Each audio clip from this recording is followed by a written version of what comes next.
Good morning students. आज हमारा topic है इंटीग्रल कैलकुलस, समाकलन गणित के ऊपर आधारित है और बीएससी पार्ट फर्स्ट में 5th यूनिट है ये, double and triple integration, Dirichlet integration, इसके ऊपर आधारित है। तो हमारा आज का टॉपिक है डबल इंटीग्रेशन। सबसे पहले होते क्या है डबल इंटीग्रेशन, सिंगल इंटीग्रेशन और एक है ट्रिपल इंटीग्रेशन। तो सिंगल इंटीग्रेशन हम 12th क्लास में पढ़ चुके होते हैं, समाकलन एफ एक्स डी एक्स, यानी कि अपने को कोई लाइन एलिमेंट दिया हुआ है और उस लाइन एलिमेंट के ऊपर कोई अल्फांस एफ एक्स दिया हुआ होता है और लिमिट हमें अगर 0 से x तक या 0 से 1 तक दी हुई है एक्स एक्सिस के अकॉर्डिंग, तो इसका जो समाकलन है वो समाकलन एफ एक्स डी एक्स हो जाएगा। और अगर इसका डेफिनेट इंटीग्रेशन करते हैं, निश्चित समाकलन करते हैं, तो ये लिमिट हो जाएगी 0 से लेकर 1 तक। और जब सिंगल इंटीग्रेशन करते हैं तो हमें लेंथ प्राप्त होती है, यानी कि इसकी लेंथ a से b तक की हम प्राप्त कर सकते हैं। ये हमारे पास लेंथ आ जाएगी। तो सिंगल इंटीग्रेशन में हम लेंथ फाइंड आउट करते हैं। ठीक इसी तरीके से अगर हम डबल इंटीग्रेशन लेते हैं तो डबल इंटीग्रेशन के अंदर हमें दो विमाएं चाहिए, एक एक्स एक्सिस और एक वाई एक्सिस। और इसमें कोई अल्पांश अगर हमारे पास ये है,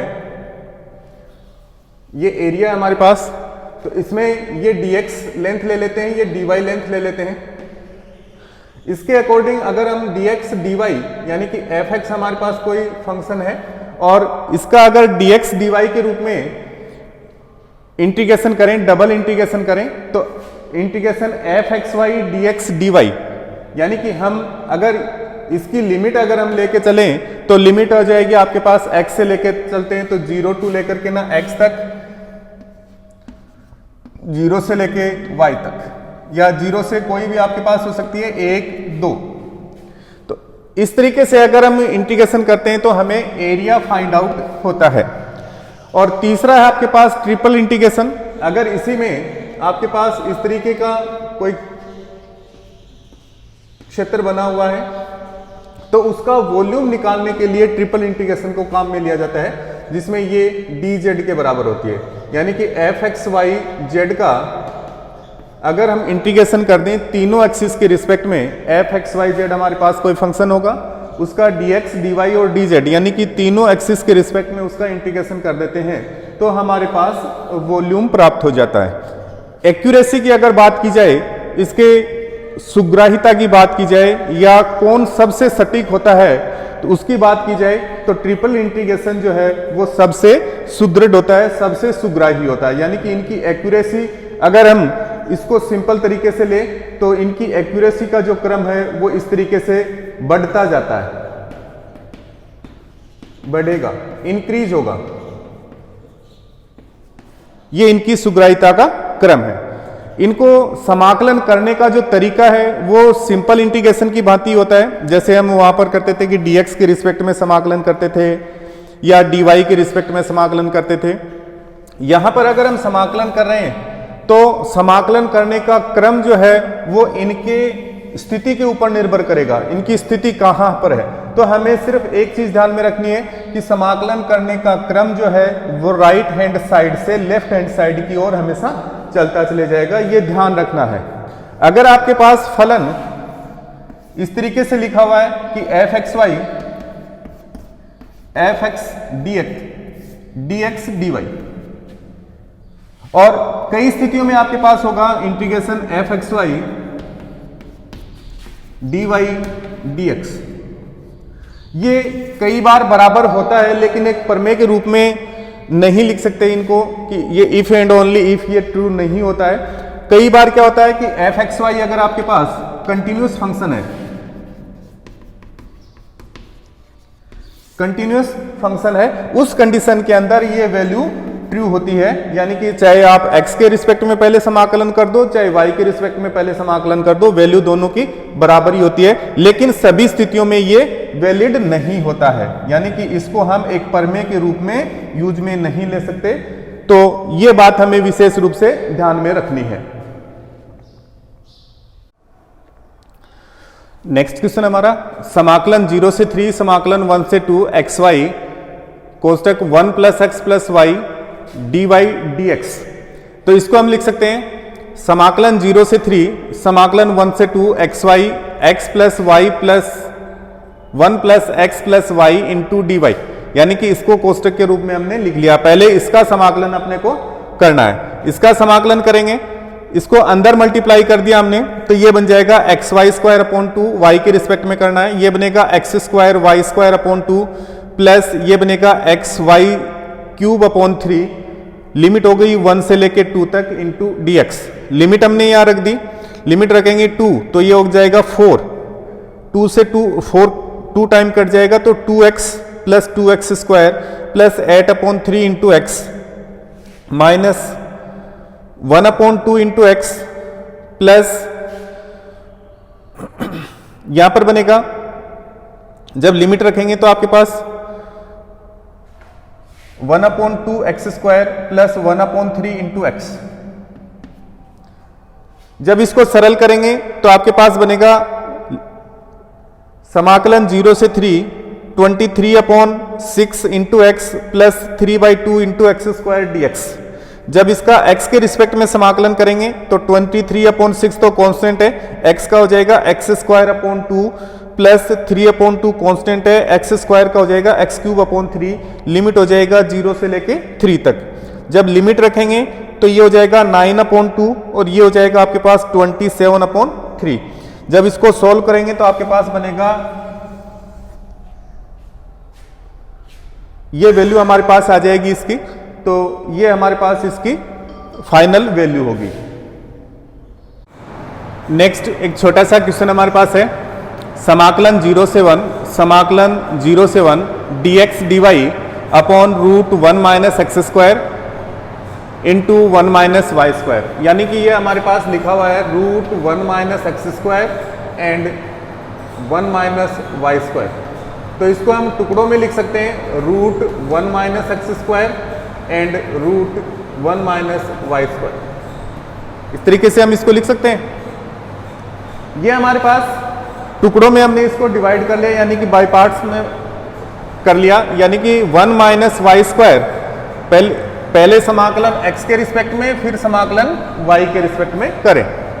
तो ये आपके पास हो गया 1 upon root 1 minus y square constant रहेगा, समाकलन 0 से 1 dx upon 1 minus x square का रूट इंटू dy को हम बाद में इंटीग्रेट कर लेंगे।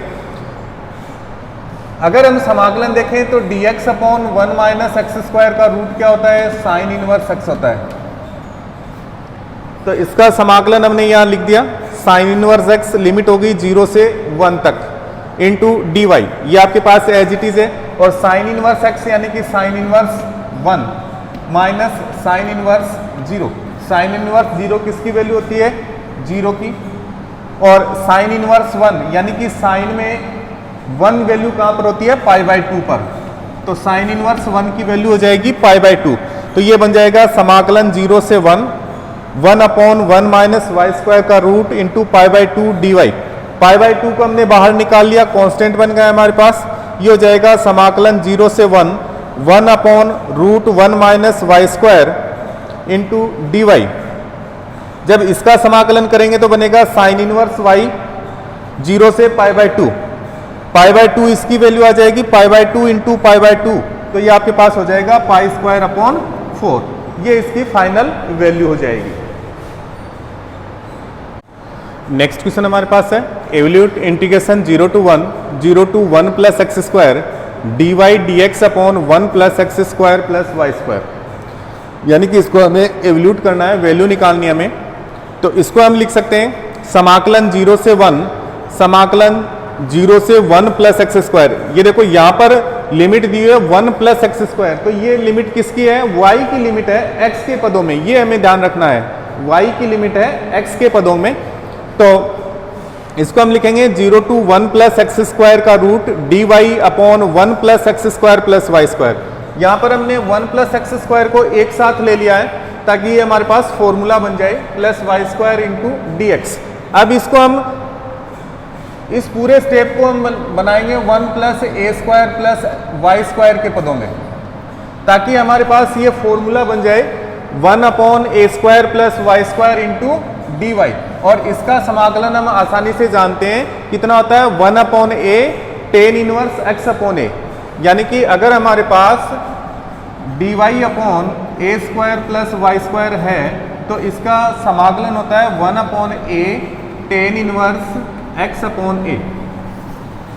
इस रूप में इसको कन्वर्ट कर लेंगे। तो यहां पर हमने इसको कन्वर्ट कर लिया 1 + x² का रूट का होल स्क्वायर, यानी कि a² के पदों में बन गया, इसको a मान लेते हैं पूरे को, प्लस y² इंटू dx। जब इसका समाकलन करेंगे तो ये रूट जो है वो a की तरह काम करेगा, तो इसका समाकलन हो जाएगा 1/√1 + x² tan inverse y/1 + x² का रूट। लिमिट हो गई 0 से 1 + x² into dx।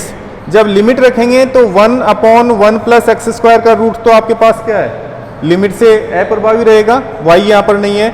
tan inverse y, तो tan इनवर्स 1 + x²/1 + x² का रूट है, ये आपस में कैंसिल हो जाएगा, तो tan इनवर्स 1 बच जाएगा। माइनस 0 रखेंगे तो ये 0 हो जाएगा, tan इनवर्स 0 रह जाएगा।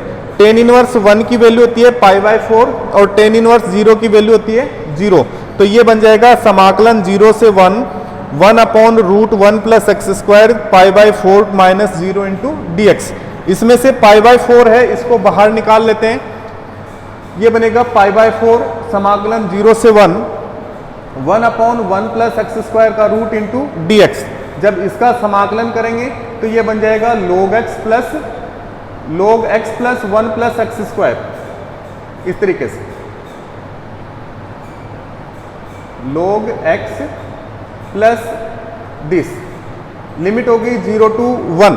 जब 1 लिमिट रखेंगे तो ये बनेगा 1 + 1 + 1, यानी कि 1 + √2 माइनस 0 रखेंगे तो ये 0 माइनस log 1, और log 1 की वैल्यू कितनी होती है 0, तो ये वैल्यू आ जाएगी π/4 log 1 + √2। ये इसकी फाइनल वैल्यू आएगी। एवल्यूशन इसका इस तरीके से हम करेंगे। आज के वीडियो में बस इतना ही।